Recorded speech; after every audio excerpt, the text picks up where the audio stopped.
आनंद लीलाय विग्रहाय हे माभ दिव्य छवि सुंदराय तस्मै महाप्रेम रस प्रदाय चैतन्य चंद्राय नमो नमस्ते। चैतन्य चंद्राय नमो नमस्ते। त्रिनादपि सुनिचेण तरोरोपि सहिष्णुना अमानेन मानदेन कीर्तनीय सदा हरि कीर्तनीय सदा हरि।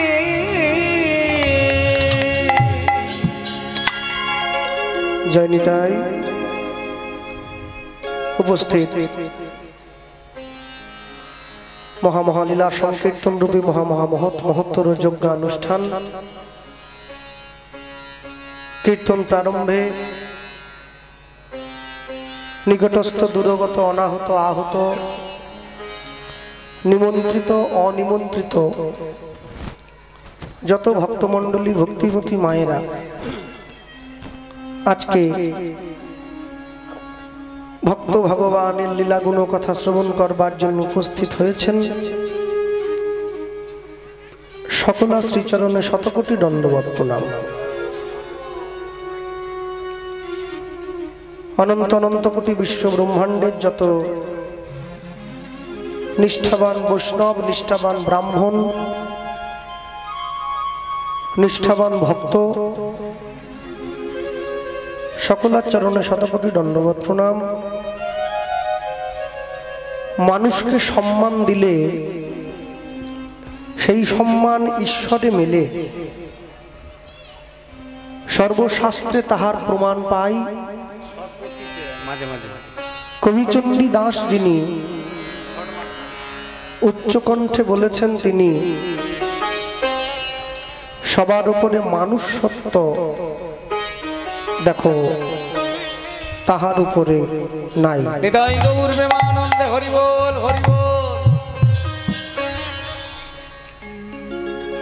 আজ থেকে 539 বৎসর পূর্বে কলিকালের মাটিতে শ্রীকৃষ্ণ চৈতন্য মহাপ্রভুর শুভ আবির্ভাব হয়েছে। মানুষের দরজায়, মানুষের সাজে, মানুষের বেশে ভগবান গিয়ে দাঁড়িয়েছেন। জীব নিত্য কৃষ্ণ দাস ইহা ভুলি গেল, মায়া পিশাচী জীবের গলেতে বান্ধিল। কৃষ্ণ নাম কর জীব আর সব মিছে, পলাইবার পথ নাই, দেখো জম আছে পিছে। হরিনাম কৃষ্ণ নাম মোদের পারেরও সম্বল, অন্য কোন নাম ইথে দিতে ধরে নাহি বল।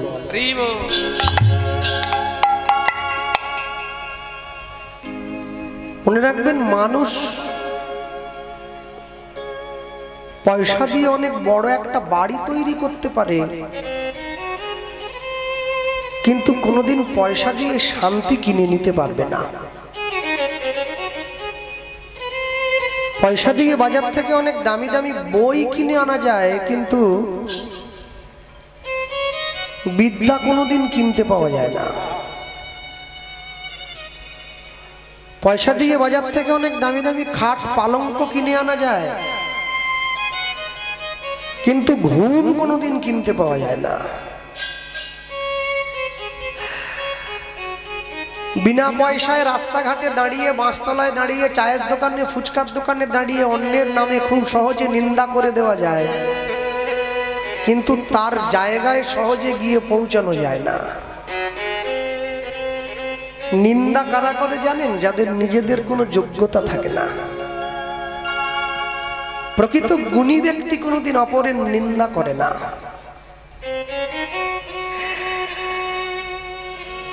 বিশ্বকবি রবীন্দ্রনাথ ঠাকুর বলেছিলেন, লোকে আমায় নিন্দা করুক, সে নিন্দা নয় মিছে, সবার নিন্দা মাথায় লয়ে রব সবার পিছে। আপনারে লয়ে বিব্রত রহিতে আসে নাই কেহ অবনী পরে, সকলের তরে সকলে আমরা, প্রত্যেকে আমরা পরে তরে। আর চৈতন্য মহাপ্রভু বললেন, ভারত ভূমিতে মনুষ্য জন্ম হয়েছে যার, জীবন সার্থক করি করো পর উপকার। তুমি যদি তোমার জীবন সার্থক করতে, পরের উপকার করতে নাও পারো, অন্যের ক্ষতি কোনোদিন চেও না, এতেই পরের উপকার করা হয়। সনাতন গোস্বামী পাদকে মহাপ্রভু বলেছিলেন, জানো সনাতন, যে করে লোকের মন্দ তার মন্দ করে গোবিন্দ। তুমি যদি মানুষের ক্ষতি চাও, ভগবান তোমার ক্ষতি চাইবে, আর তুমি যদি মানুষের ভালো চাও, ভগবান তোমার ভালো চাইবে। যদি গৌরাঙ্গ নহিত কি মানে হইত, কেমনে ধরিতাম দে, দে মানে হচ্ছে দেহ। গৌরাঙ্গ মহাপ্রভু না থাকলে কলিকালের মানুষ নিজের দেহটাই ধরে রাখতে পারত না, অন্য কিছু অনেক দূরের কথা।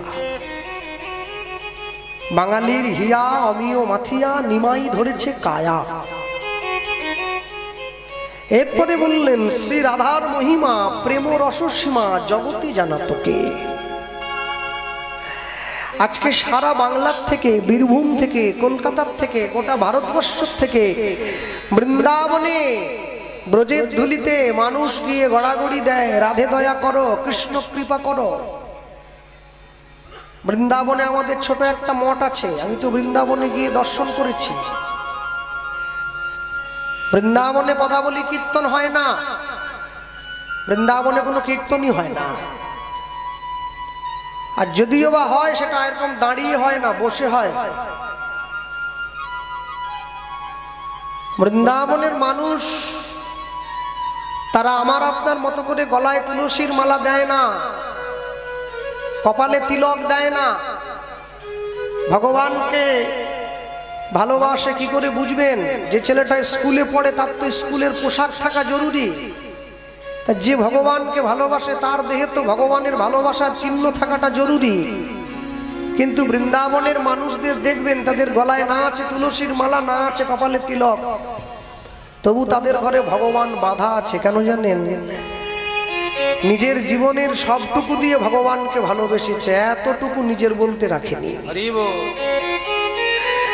আর আমি জীবনের সবটুকু তো দূরে থাক, একটুখানিও ভগবানকে দিতে পারিনি। সারা জীবন ধরে শুধু বৃথা চিৎকার করে যায়, অন্তর সার শূন্য, শুধু লোক দেখানো ভক্তি ভালোবাসা। এতে কি কোনোদিন ভগবত কৃপা লাভ হয়? কোনোদিন হয় না।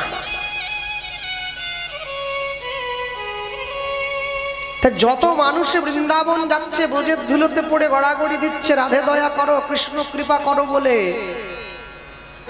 যদি চৈতন্য মহাপ্রভু না আসতেন, কলিকালের মানুষ জানতেই পারতেন না বৃন্দাবন খায় না মাথায় দেয়। আমার দাদু বলতেন, রাধাকুণ্ডের পাড়ে আগে নাকি ধানের চাষ হতো। মহাপ্রভু গিয়ে রূপ সনাতনকে বৃন্দাবনে পাঠিয়ে তারপরে ব্রজধাম উদ্ধার করেছেন, মানুষকে জানিয়েছেন রাধাকুণ্ড তো ধান চাষের জায়গা নয়, ব্রজের ধুলোয় গড়াগড়ি দেওয়ার জায়গা। আর আপনারা কীর্তনে তো করেন, ধুলা গায়ে মাখো বদনে মাখো রে, এই তো ব্রজের ধুলা। ধুলা নয়, ধুলি নয়, গোপীর পদ রেণু, এই ধুলো মেখেছিল নন্দের পুত্র কানু। তাহলে কোথায় বৃন্দাবন আর কোথায় বীরভূম? অনেক তফাৎ। 2 দিন 3 দিন সময় লেগে যাবে যেতে। তাহলে বীরভূম কি আর বৃন্দাবন হয় নাকি? বলে না, তা হয় না, তবে ক্ষেত্র বিশেষে হয়। ক্ষেত্র বিশেষে হয়, যেইখানে হয় হরিনাম সংকীর্তন, সেটাই তো শ্রীধাম বৃন্দাবন। তাহলে কেউ যদি নাম সংকীর্তনের ধুলা অঙ্গে মাখতে পারে, তার কষ্ট করে বৃন্দাবনে যাওয়ার প্রয়োজন হয় না। কর্ম তোমার ভালো হলে, ভাগ্য তোমার দাসী, হৃদয় তোমার সঠিক হলে ঘরেই মথুরা কাশী। তুই কোথায় ছুটে যাচ্ছ? কোথায় যাও? কে বলে স্বর্গ, কে বলে নরক, কে বলে বহুদূর। মানুষের মাঝে স্বর্গ নরক, মানুষেতেই সুরাসুর। আপনি চাইলে অসুর হতে পারেন, আপনি চাইলে দেবতা হতে পারেন, আপনি চাইলে ব্রাহ্মণ হতে পারেন, চাইলে ভক্ত হতে পারেন, চাইলে পাষণ্ডী জগাই বাঁধাই হতে পারেন। দায়িত্ব তো আপনার উপরে ছেড়ে দেওয়া হয়েছে। হ্যাঁ, সংসারী জীব, কলিকালের মানুষ, তাদের যোগ্যতা কি আছে? তারা কৃষ্ণ ভজন করবে। আমাদের যোগ্যতা কি আছে? কৃষ্ণের লীলা কথা শুনবো। আমাদের যোগ্যতা কি আছে? কৃষ্ণের লীলা কথা বর্ণনা করব। যোগ্যতা কোথায়? Where is our ability? আমাদের যোগ্যতা খুঁজে বের করতে হবে, পাওয়া যায় না। জড় অন্ধ, মোহ অন্ধ, কামনা বাসনায় সিক্ত জীব স্ত্রী পুত্রের দ্বার পরিগ্রহ করে, অন্য নারীর পিছনে ছুটে বেড়ায়, জিহার সম্বরণ নেই, মাছ মাংস ডিম পেঁয়াজ রসুন যা পায় এক পাশ থেকে সব খায়, তারপরে ছুটে গিয়ে সেজে গুজে আসরে দাঁড়িয়ে কৃষ্ণ কথা বলতে আরম্ভ করে দেয়। শত জন্ম করিলেও হরিনাম সংকীর্তন, তথাপি ব্রজে না পায় ব্রজের ব্রজেন্দ্র নন্দন। আমাদের সেই দশা হয়েছে। আমরা বলে যাব, কিন্তু কৃপা কোনোদিন লাভ হবে না। আমাদের কৃপার থেকে অনেক দূরে চলে যেতে হবে। আমার আপনার বাড়ির ছেলে মেয়েকে যদি আমরা প্রশ্ন করি, তুমি কোথায় দীক্ষা নিয়েছ? বলে আমি ইস্কনে গিয়ে দীক্ষা নিলাম। কেন ইস্কনে নিলে কেন? বলে ওদের দেখে আমার ভালো লাগে তাই নিয়েছি। কেন? আমার বাংলায় সাধু নেই, আমার বাংলায় বৈষ্ণব নেই, আমার বাংলায় পণ্ডিত নেই। তুমি ইস্কনে গিয়ে দীক্ষা নিলে, তারা হরে কৃষ্ণ বলতে পারে না, বলে হরে কৃষ্ণা হরে কৃষ্ণা। তুমি সেখানে ছুটে গেলে। মানে কেন গেলাম জানো? ইস্কনটা দেখলে আমার মনটা বড় ভালো হয়ে যায়, তাই ছুটে গিয়ে কানটা বাড়িয়েছি। হৃদয় গৌর প্রেমানন্দে হরি বল হরি বল হরি বল। সব থেকে আশ্চর্য কি জানেন? আপন ইচ্ছায় জীব কোটি বাঞ্ছা করে, কৃষ্ণ পুরাইলে জীবের বাঞ্ছা তবে পুরে। শ্রীকৃষ্ণ চৈতন্য মহাপ্রভু তিনি বারবার ধরে আমাদেরকে একটা কথাই বলে দিয়েছিলেন যে কলিকালের মানুষ, তুমি যাই করো না কেন, দিনের শেষে একটি বার যদি সম্ভব হয়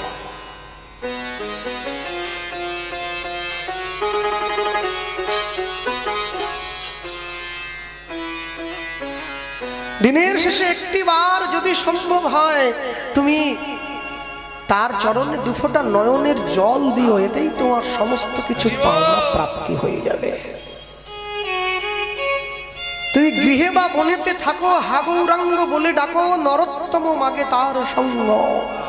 প্রেম ভক্তি চন্দ্রিকা নরোত্তম দাস ঠাকুর লিখছেন, তুমি যেখানেই থাকো না কেন, দিন শেষে একটি বার তুমি যদি তার চরণটা জড়িয়ে ধরতে পারো, তুমি দেখবে তোমার জীবনের সর্বকিছু প্রাপ্তি স্বয়ং সম্পূর্ণ হবে। এরপরে বৈষ্ণব মহাজন লিখতে গিয়ে পদাবলীর উদ্দেশ্য ব্যাখ্যা করলেন কত সুন্দর করে। কি লিখেছেন? মধুর বৃন্দা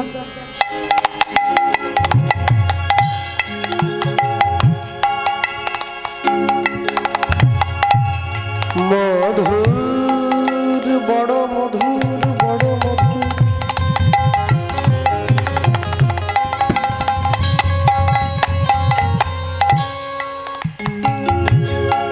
মধুর বৃন্দা বিপিন বিপিন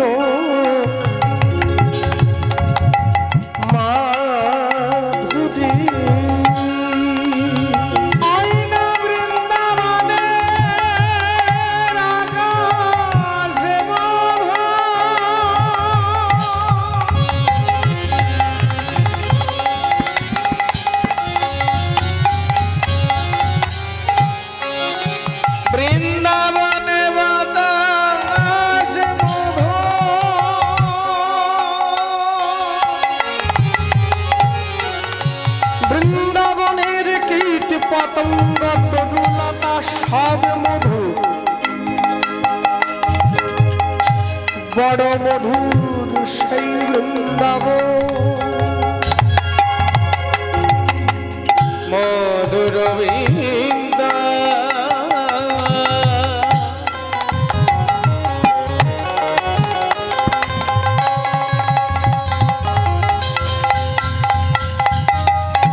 বিপিন বিপিন মাধুরী মাধুরী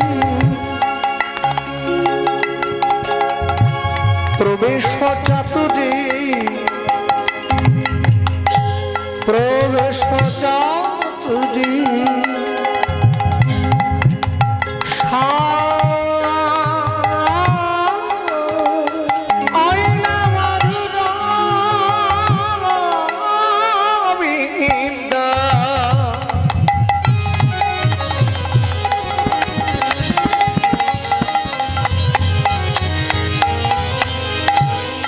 ও ভাই বিপিন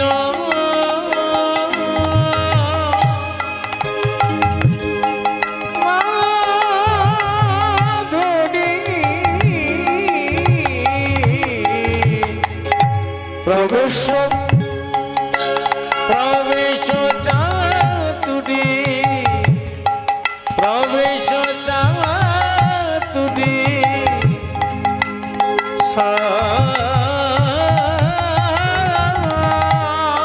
দেখো ভাই বড়জ যুবতী তাহে ভাবের ভক্তি সকতি হইত মনোজ যুবতী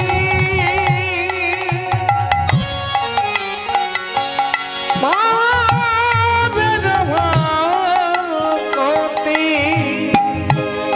সকতি হইত তাহে বড়জ যুবতী ভাবের ভগতি সকতি হইত দেখো মনোজ যুবতী ভাবের ভক্তি সকতি হইত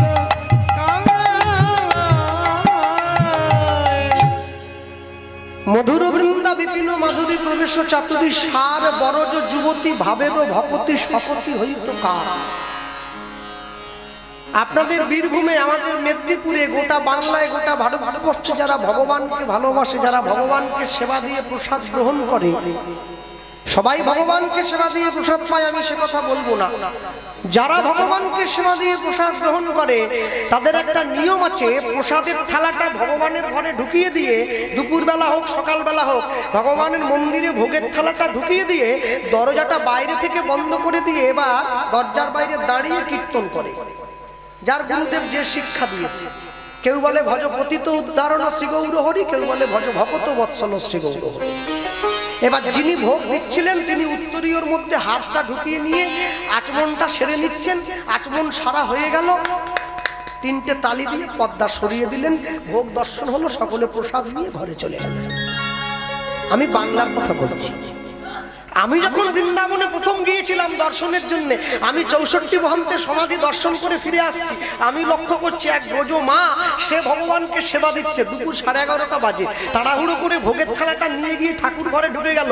আমি দাঁড়িয়ে দেখছি দরজার বাইরে, আমি ভগবানকে সেবা দিই, দরজাটা বাড়ির বাইরে থেকে বন্ধ করে সেই ব্রজ মা সে ভগবানকে সেবা দিচ্ছে, ভগবানের মন্দিরে ঢুকে দরজাটা ভেতর থেকে বন্ধ করে। আমি চিন্তা করলাম এ আবার কিরম সেবা, এ তো আবার শিক্ষা দীক্ষার ঘরে যায় নাই নাকি। হ্যাঁ, আধ ঘন্টা দাঁড়িয়ে রয়েছি দরজার বাইরে। আধ ঘন্টা পরে সেই মা যখন দরজা খুলে বাইরে বেরিয়ে এসছে, ঘেমে চুমে গেছে, ঘামটা মুছছে, দেখছে ছেলে একটা, কি ব্যাপার? আল্লাহ, মা একটা জিনিস জানার জন্য দাঁড়িয়ে আছি। ভেতরে গেলাম, আদো আদো বাংলায় কথা বলছে, হিন্দিতে কথা বলে তো বাংলাটা আটকে আটকে যাচ্ছে, কিন্তু বাংলাটা বুঝতে পারছে। আমি বলি মা, হ্যাঁ হ্যাঁ বলো বলো বলো। আমি বলছিলাম আমি যখন আমার বাড়িতে ভগবানের সেবা দেই আমি দরজাটা বাইরে থেকে বন্ধ করে দিই, আপনি যখন ভগবানের সেবা দিচ্ছেন দরজাটা ভেতর থেকে বন্ধ করছেন। বলে বাড়ি কোথায়? আল্লাহ মেদিনীপুর। ও বাংলার মানুষ? হ্যাঁ। শোনো, তোমরাই তো বলেছ আপন ভজন কথা না বলিবে যথা তথা, তাহলে আবার আমাকে জিজ্ঞাসা করছো? আল্লাহ জানার জন্য জিজ্ঞাসা করছিলাম আর কি। দেখো বাবা, তুমি যদি আমাকে অন্য কিছু প্রশ্ন করতে উত্তরটা আমি দিয়ে দিতাম, কিন্তু এমন একটা প্রশ্ন করলে আমি উত্তরটা দিতে পারবো না। তাহলে কি আপনি না জেনে সেবা করছেন? বলে না, না জেনে কেন করব? আচ্ছা বলুন না একটু। বলে আমি তো তোমাকে সরাসরি উত্তরটা দিতে পারি না, তবে একটু ধরিয়ে দেই। ধরিয়ে দেন। বলে শোনো, তুমি যখন ছোটবেলায় স্কুলে পড়াশুনো করতে, বিকেলবেলা যখন স্কুল থেকে ঘরে ফিরে আসতে, রাস্তার ওপার থেকে দাঁড়িয়ে তোমার মাকে চিৎকার করে ডাকতে, মা আমার বড্ড খিদে পেয়েছে, তা তো ডাকতাম। মা যখন তোমার সামনে খাবারের থালাটা দিত, ভাত ডাল বেগুন ভাজা উচ্ছে ভাজা, তুমি বলো তো বাবা, তোমার মা কি তোমার সামনে খাবারের থালাটা দিয়ে তোমার কাকিমার সঙ্গে গল্প করতে চলে যেত? না, তা তো যেত না। তোমার মা কি করতো? আমার মা আমার কাছে বসে থাকতো। কেন থাকতো? আরে কেন থাকতো কি, ছেলের কখন কোনটা লাগবে মাকে দিতে হবে না? মা যদি চলে যায় আমাকে কে দেবে? ডাল চাই কি বেগুন ভাজা চাই? বলে উত্তর তো তুমি দিয়ে দিচ্ছ, আমাকে জিজ্ঞাসা করছো। তুমি যে গোবিন্দের ঘরে ভোগের থালাটা ঢুকিয়ে দিয়ে দরজাটা বাইরে থেকে লাগিয়ে দিয়ে কীর্তন গাইছো, মনে করো আমার গোবিন্দের আরেকটু ডাল চাই, কাকে বলবো? আরেকটা বেগুন ভাজা হলে খুব ভালো হতো, কাকে বলবো? ভগবান কি দরজা খুলে বাইরে বেরিয়ে যাবে? এলো না, তা তো না। তাহলে আধ পেটা খেয়ে চলে যাবে? না না, তুমি ভুল করছো। আমি অনেকটা বেশি বেশি করে দিয়েছি। বেশি দিতে পারো, অনেকটা ডাল দিয়েছো, অন্ন দিয়েছো, সবজি দিয়েছো, সব বেশি দিয়েছো। জল তো এক কলসি দাওনি, ওটা এক গ্লাসই দিয়েছো। আজকে আলু পটলটায় বড্ড ঝাল হয়ে গেছে, কি হবে? ভগবানের আরেকটু জল চাই, তাহলে কি করবে? মা তাহলে বলে তোমরা যে সেবাটা করো না, এটাকে নামের সেবা বলে, সেবা হয় না। নামে সেবা বলে, নামে সেবা মানে হ্যাঁ, ভগবানকে সেবা দিতে গেলে ভগবানের চরণে মনটা দিয়ে দাও সবার আগে। আগে মনটা দিয়ে সেবা দাও, তারপরে তো অন্য ব্যঞ্জন সেবা দেবে। আমার পরে তো আপনারা রাসলীলা কীর্তন শুনবেন, আমার পরে অপেক্ষা করে আছে কমিটি দাদা ভাইরা। আমাকে বল, দাদা আমাদের রাসে কিন্তু খুব লোক হয়। হ্যাঁ, আমি ঝাড়খণ্ডে কীর্তন করতে গিয়েছিলাম, এক বয়স্ক মানুষ, তিনি আমাকে বলেছিলেন, বাবা আমাদের এখানে প্রতি বছর রাস কীর্তন হয়। আমি সব মূল গায়নকে জিজ্ঞাসা করেছিলাম, কীর্তনের যখন শেষ হয় সে একটা পদ গায়, শতকোটি গোপী লইয়া রাস ও বিলাস, আনন্দে নৃত্য করে গোবিন্দ দাস। হ্যাঁ, পদ তো আছে তো। বলে বাবা আমি একটু জানতে চাইছিলাম, বৃন্দাবনে 100 কোটি গোপী দাঁড়াবার জায়গা আছে কি? আমি চিন্তা করলাম, আমি তো হ্যাঁ বলে তো বিপদে পড়ে গেছি। না মানে বলছিলাম গোটা ভারতবর্ষের জনসংখ্যা তো 140 কোটি। তাহলে আজ থেকে 5,500 বছর আগে রাসলীলা হয়ে গেছে, বৃন্দাবনে বৈষ্ণব মহাজন পদ লিখে দিল, 100 কোটি গোপী লইয়া রাস ও বিলাস, তোমরা মূল গায়নরা গেয়ে বেড়াচ্ছ, একটু আমাদের ভেঙে বলো। আমি বাবা এটা তো বলতে পারবো না। উনি আমাকে সঙ্গে সঙ্গে ঘুরে বলছেন, বলতে যদি পারবে না তাহলে গাইছো কি জন্য? গাইবো না? হ্যাঁ, মুখস্থ বিদ্যায় গাইছো কেন? টুকলি করা পাস, এ পাশের কোনো দাম নেই। তাহলে বলে বৈষ্ণবের চরণ ধরে আগে শেখো। যারা ভক্ত বৈষ্ণব হয়েছেন, নামবালিকায় মালা জপ করেন, মালাতে 108টা কাঠি আছে, মালাটাকে ঘরের মধ্যে রেখে দিলে মালার মাঝখানের যে অংশটা, ওটাকেই রাসমঞ্চ বলা হয়। তারপরে তো কাঞ্চন মণিগণ জননীর মা হলো রমণী মণ্ডল মহাশা। এত সহজ নাকি? এত সোজা? আমার গুরুবাড়ি নবদ্বীপ, আর গুরুদেব বলতেন, যখন কোনো কথা আসলে প্রচার করবি খুব ভেবেচিন্তে বলবি বাবা। কেন জানিস? তুই যদি কোনো সংসারের কথা বলিস তাতে কোনো দোষ হবে না, ভগবানের কথা একটু দোষ হয়ে গেলে না অপরাধটা বইতে পারবি না, খুব সাবধান। মনে রাখ, জগতে যাই কিছু করি না কেন, যেভাবেই চলি না কেন, ঈশ্বরের কৃপা ছাড়া ঈশ্বরের তত্ত্ব কেউ বর্ণনা করতে পারবে না। হ্যাঁ, আর গাড়ির তেল পুড়িয়ে সময় নষ্ট করে ঝাঁটা জুতো প্রদীপ সিঁদুর, এ কথা পড়বো এ কথা রাখবো, একে ঈশ্বরের তত্ত্ব বলে না। এ তো সংসারের গল্প, এ শুনে মানব জীবের কল্যাণ হবে না, এ শুনলে জীবের কোনোদিন কোনো কল্যাণ হয় না। তাহলে আমি কি করবো? বলে তুমি যাই খুশি করো না কেন, তুমি সারাদিন সংসারকে দেবে, আর সারাদিনের পরে কি মায়েরা, কি বাবারা, কি আমরা যুব সমাজ সবাই এক জায়গাতে বসে তার জন্য কি করবে? গাও পুনঃ পুনঃ শ্রী গৌরাঙ্গের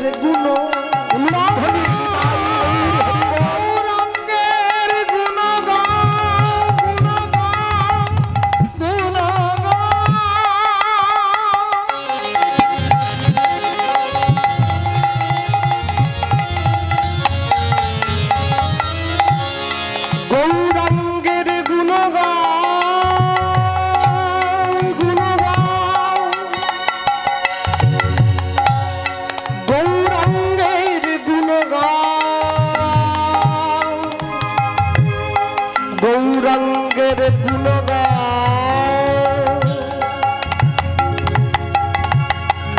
গাও পুন পুন পুন পুন বারবার, একবার না পারিলে দেখো শতবার, পুন পুন গাও গুণ পুন, যার নুন খেলে তার গুণ গাও, নইলে মানুষ তোমায় বেঈমান বলবে, অকৃতজ্ঞ বলবে, অমানুষ বলবে।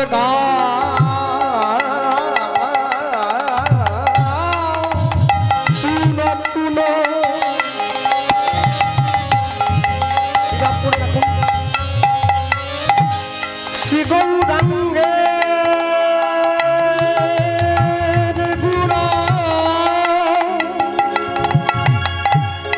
না না না, মনে হিংসা নিয়ে নয়, প্যাঁচ নিয়ে নয়, সরল করিয়া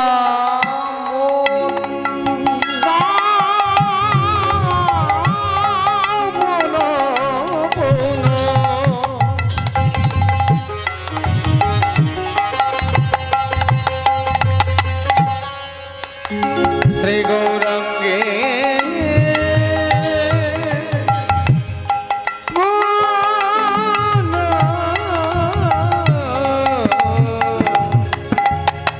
সরল করিয়া, সরল করিয়া, সরল করিয়া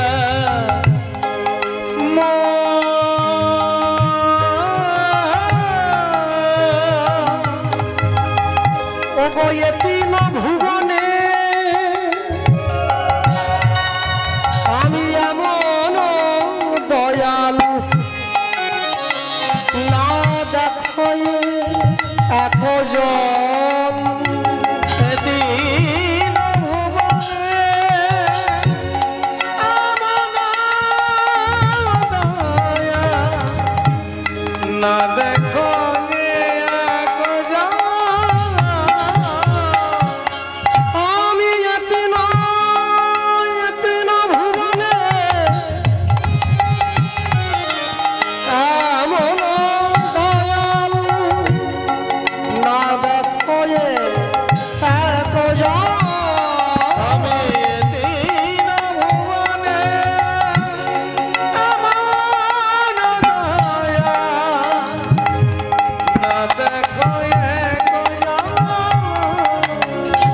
আমি এমন দয়াল আজ দেখি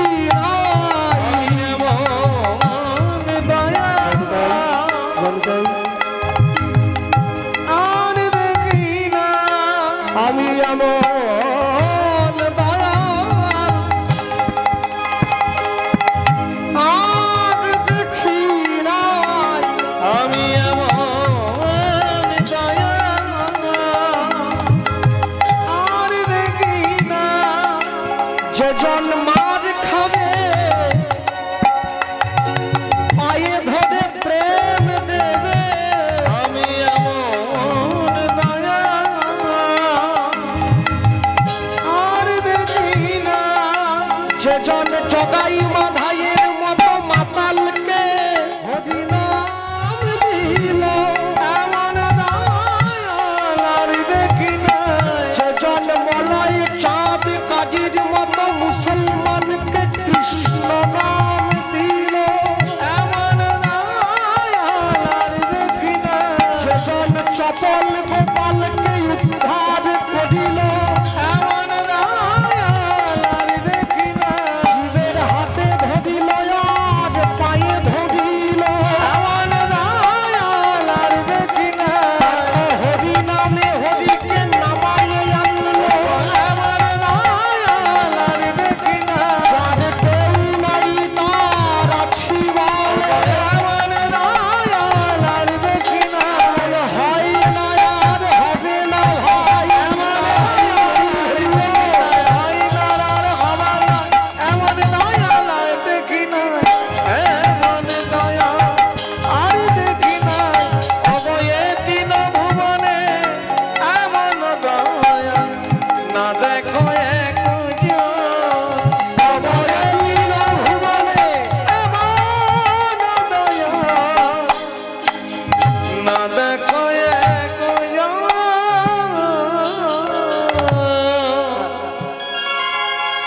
সত্য যুগের ভগবান লক্ষ্মীনারায়ণ যুগল, ত্রেতা যুগের ভগবান রাম সীতা যুগল, দাপর যুগের ভগবান রাধা কৃষ্ণ যুগল, কলি যুগের ভগবান গৌর বিষ্ণুপ্রিয়া যুগল।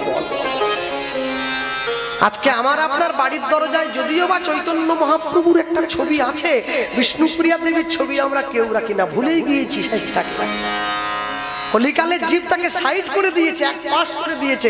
কিন্তু একটা কথা মনে রাখবেন, বিষ্ণুপ্রিয়া যদি না থাকতো নিমাই কোনোদিন সন্ন্যাস হতে পারতো না।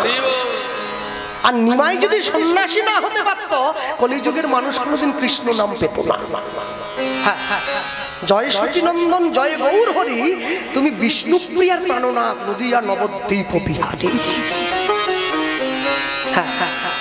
চৈতন্য মহাপ্রভু চরণে প্রণাম করবার আগে কেউ যদি বিষ্ণুপ্রিয়া দেবীর চরণে প্রণাম জানায় না, এতেই তার গৌর কৃপা লাভ হয়ে যাবে। কেন বিষ্ণুপ্রিয়ার মতো করে গৌরকে কেউ ভালোবাসতে পারেনি, রাধারানীর মতো করে যেমন কৃষ্ণকে কেউ ভালোবাসতে পারেনি, বিষ্ণুপ্রিয়ার মতো করে গৌরকে কেউ ভালোবাসতে পারে। কিন্তু আশ্চর্য কি, যে মানুষটা সারা জীবন প্রচার পাওয়ার কথা সে সবার থেকে দূরে চলে গিয়েছে, সে হচ্ছে নিতাই চাঁদ। আপনাদের বীরভূমের ছেলে, এক চক্রা, বীরভূমে এক চক্রায় জন্ম নিয়েছে। হ্যাঁ, হাড়াই পণ্ডিতের ঘরে নিত্যানন্দ প্রভু ব্রাহ্মণের ঘরে জন্ম নিয়েছিল। আশ্চর্য কি জানে, জগাই মাধাইকে কিন্তু মহাপ্রভু নাম দিতে যায়নি, নিতাই চাঁদ দিয়েছিল নাম দেওয়ার জন্য। সঙ্গে আগে নিয়েছিল একটা বয়স্ক সাধুকে নিয়ে গিয়েছিল, যার নাম হরিদাস ঠাকুর, 80 বছরের সাধু, তার গায়ে কোনো জোরই নেই, ধাক্কা দিলে পড়ে যায়। তাকে নিয়ে গেছে জগাই মাধাইকে নাম দেওয়ার জন্য।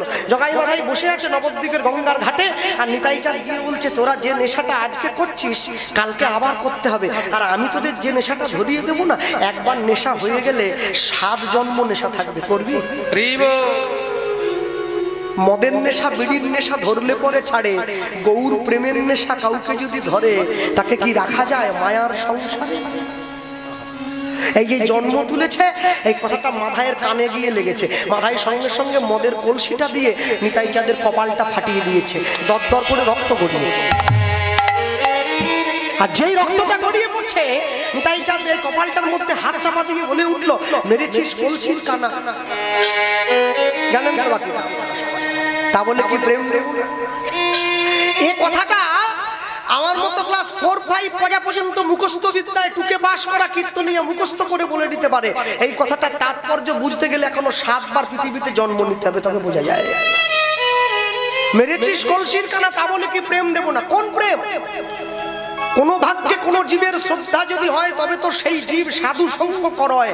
সাধু সঙ্গ হইতে হয় শ্রবণ কীর্তন, শ্রবণ হইতে হয় সর্ব অনর্থ বিবর্তন, অনর্থ লয় হইলে ভক্তি নিষ্ঠা হয়, ভক্তি হইতে শ্রবণার্থে রুচি উপজয়, সেই রুচি হইতে হয় আসক্তি প্রচুর, আসক্তি হইতে চিত্তে জন্মে রতি রঙ্গুর, সেই রতি গাঢ় হইলে ধরে প্রেম নাম, সেই প্রেম প্রয়োজনে সর্বানন্দ ধাম। হরি বল হরি বল।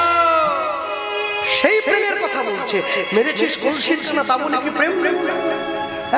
হরিদাস ঠাকুর নিতাই চাঁদের হাতটা ধরে টানতে টানতে ঘরে নিয়ে চলে গেল। ঠাকুর এসো, তুমি মাতালকে হরি নাম দিচ্ছ, এত বড় সাহস তোমাকে দিল? চোরা নাহি শুনে ধর্মের কামানি, নিয়ে চলে এসো আমার সঙ্গে। নিতাই চাঁদকে ঘরে নিয়ে গেছে। জগাই ছুটে গিয়ে মাধাইয়ের সামনে দাঁড়িয়ে বলছে, ভাই বৈষ্ণবের গায়ে হাত তোলাটা কি ঠিক হলো রে? হরিনাম নিবি না নিবি না না বলতে পারতি, বৈষ্ণবের গায়ে আঘাত করলি কিসের জন্য? মাথায় ছুটে গিয়ে জগায়ের পাটা জড়িয়ে ধরেছে। দাদা তুই কি ভাবলি আমি মাতাল বলে আমি সব হুঁশ হারিয়ে ফেলেছি? এই আমি জাতে মাতাল, তালে ঠিক নেশাটা বেশি হয়ে গেছে বোধ হয়। জগাই জিজ্ঞাসা করেছে, সব বাড়ির দরজায় গঙ্গা এসেছে, আজ ডুববো না তো কবে ডুববো রে? কি বলছিস? কি বলছিস? হ্যাঁ ঠিকই বলছিস। মানলি কেন? ধমক দিতে পারতি। কেন মানলাম জানিস? কেন? নিতাই চাঁদের কপালটা ফাটিয়ে মহাপ্রভুকে জানিয়ে দিলাম, নবদ্বীপে এখনো 2টো পতিত পড়ে আছে, তুমি উদ্ধার করে চরণে জায়গা দেবে।